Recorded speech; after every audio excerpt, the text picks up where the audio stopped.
This video isn't for everyone. It's advanced. Have you ever noticed when someone says A in English as their second language that it just sounds a little off? You noticed, I noticed, we all noticed. Like when someone's first language is Russian and they say P-A-Y, not like pay, but more like pe. So we can totally understand what they're saying, but there's room for improvement. You can do better than that. And right now, I'm living in Mexico, but I have the opposite problem in my Spanish pronunciation. So I decided to pick apart the problem and make this video for you to polish your pronunciation in English. Teach me.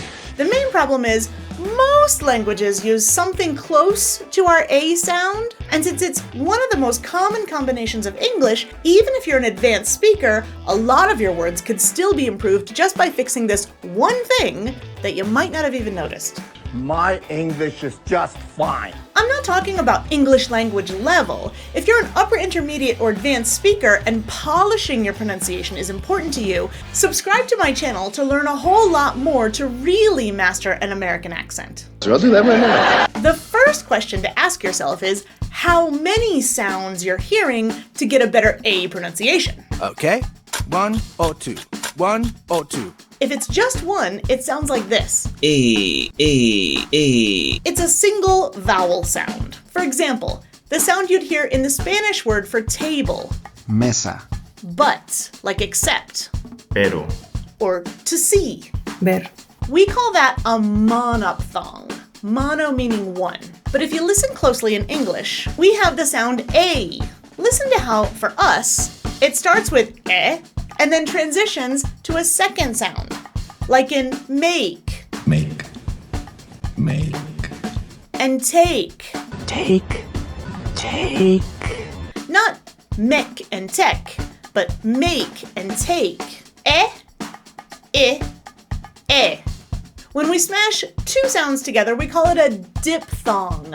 Di meaning two. Yes, now I hear it. Can you? Can you hear the difference? Because if not, you'll have a hard time pronouncing it. A little help? But don't fret, my friend, I have an extra special extra short that will help you with that.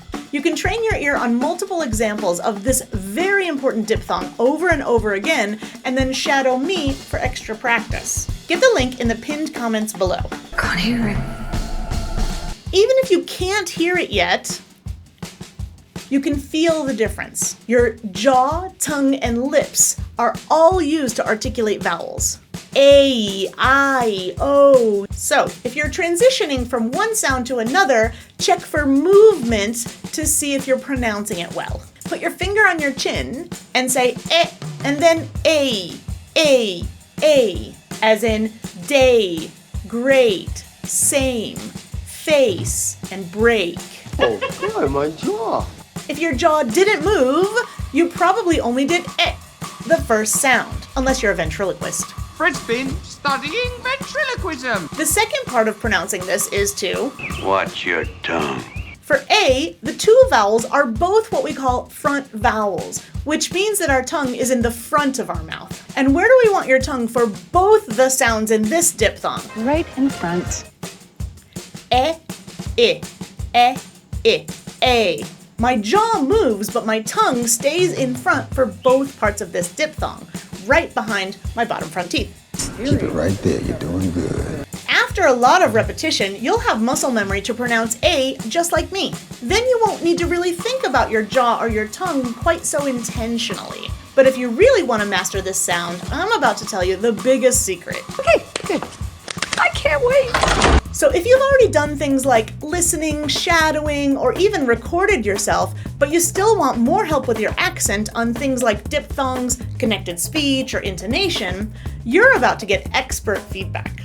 Finally, the help we need. Mark your calendar for the last Thursday of the month because I review a specific American accent topic in a live, fun, free 2-hour masterclass just for you. Get invited with the link in the description. And here's the secret, because I was being a bit general before. But if you've made it this far in the video, I bet you want to get picky. You're right. I'm a perfectionist. So if you're really paying attention to your pronunciation, listen closely to the second sound of the diphthong. Do you hear more of an A or an eh? Also, notice if the lips are more tense or relaxed. And even if I wanted to make another go of it, which I don't, And even if I want to make another go of it, which I don't. And even if I want to make another go of it, which I don't. So could you just tell Harvey that I won't be able to make the Logan meeting? So could you just tell Harvey that I won't be able to make the Logan meeting? So could you just tell Harvey that I won't be able to make the Logan meeting? And they're pretty close, but which is correct? They both are. Even the same person has variation in their pronunciation. For example, I might say Monday with a longer A, but in the same sentence, I might say Tuesday with a shorter eh sound. These are very subtle differences that you can pay attention to when you're an advanced speaker of English. Subtle but powerful. I want you to have a variety of choices so you're not just stuck saying something one way just because you can't do the other way. Choices, choices, choices. And A, or eh, is just one of the 5 common diphthongs that we have in English that you might want to fine-tune because of your first language. You're just beginning. It's about input, repetition, and awareness, which is why I made the training short for you. Pay attention! In fact, the E versus it is such an important vowel in American English that I made a whole video for you. So if you want to perfect your pronunciation on those, watch this one, because getting it wrong could actually be embarrassing. I'm Accent Coach Bianca, and I'm on a mission to help people understand accents better. See you in the next video.